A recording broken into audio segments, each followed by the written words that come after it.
নমস্কার বন্ধুরা, তোমরা সবাই কেমন আছো? আশা করি ভালো আছো। আমরাও ভালো আছি। আর চলে আসলাম আমরা মর্নিং ওয়াক করতে গিয়ে দেখো প্রকৃতির কি সৌন্দর্য। সবাই এই অপূর্ব সুন্দরটা দেখতে কেই বা না ভালোবাসে বলো। তাই তোমাদের দেখার জন্য আজ এই সুন্দর প্রকৃতিটাকে একটু তুলে ধরলাম। সবাই দেখতে থাকো।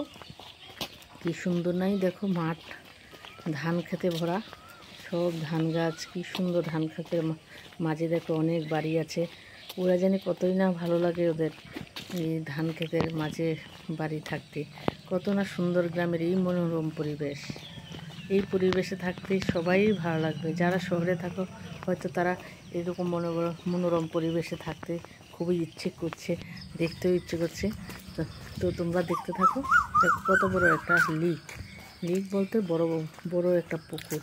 শহরে তো এত বড় পুকুর দেখাই যায় না, শুধু গ্রামেতে আসলেই দেখা যায়। আর আমরাও মোটামুটি গ্রামেতে দেখে অভ্যস্ত। এত বড় পুকুর দেখে, পুকুরও বলতে পারো, লিকও বলতে পারো। দেখতে থাকো তোমরা, কত সুন্দর দেখতে। সবুজে ঘেরা, সবটাই যেন সবুজে ঘেরা। একদম বাড়ি আছে ফাঁকে বাড়ি আছে, কিন্তু সবুজ ক্ষেত। দেখো অনেকেই বেগুন গাছ দেখো, এই যে বেগুন গাছ দেখো, অনেক বেগুন ধরে আছে। কত সুন্দর লাগছে দেখতে। অনেক দূর বাড়ি আছে। এটা হলো শশা গাছ। অনেকে বাজার থেকে শশা কিনে খাও, কিন্তু শশা গাছটা যে কেমন ওইটা হয়তো অনেকেরই জানা নেই। অনেকেই জানো না। দেখো কি সুন্দর শশা গাছ। এইভাবে শশা গাছে নেট দিয়ে দিয়েছে, আর শশা ধরবে, এখান থেকে তুলে নিয়ে বাজারে বিক্রি করবে, আর তোমরা সবাই কিনে খাবে। দেখো ধান গাছটাও অনেকেই ধানটা নিয়ে চাল বাজার থেকে কিনে নিয়ে খেয়ে নাও, কিন্তু ধানটা কীভাবে হয়, গাছটা কীরকম হয়, হয়তো অনেকেই জানো না, আর অনেকেই জানতে পারো, জানো। দেখো কত সুন্দর লাগছে। এই যে দেখো, আর আমরা মর্নিং ওয়াক করতে এই সবগুলো দেখে নিলাম। এখন তোমরাও দেখতে থাকো, আমি চেষ্টা করছি আমাদেরকে দেখানোর জন্য।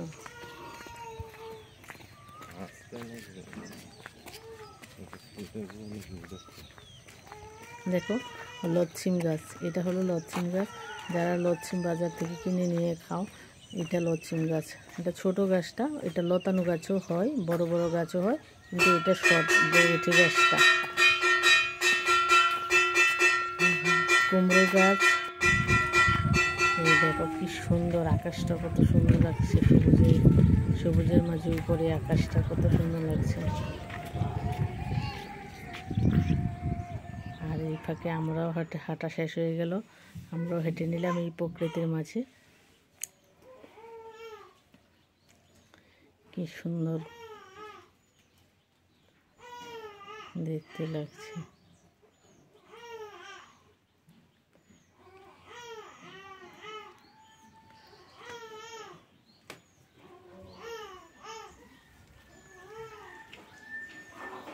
তাই আমাদেরও হাঁটা শেষ হয়ে গেল, আর বাড়ি যাবার পালা। চলছি আস্তে আস্তে বাড়ির দিকে রওনা হচ্ছি।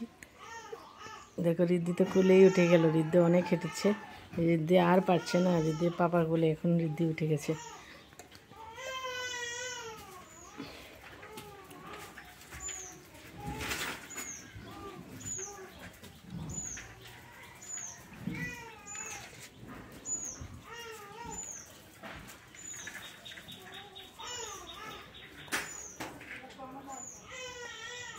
টাটা, সবাই ভালো থেকো, আবারও দেখা হবে। সবাই ভালো থেকো, সুস্থ থেকো, বাই।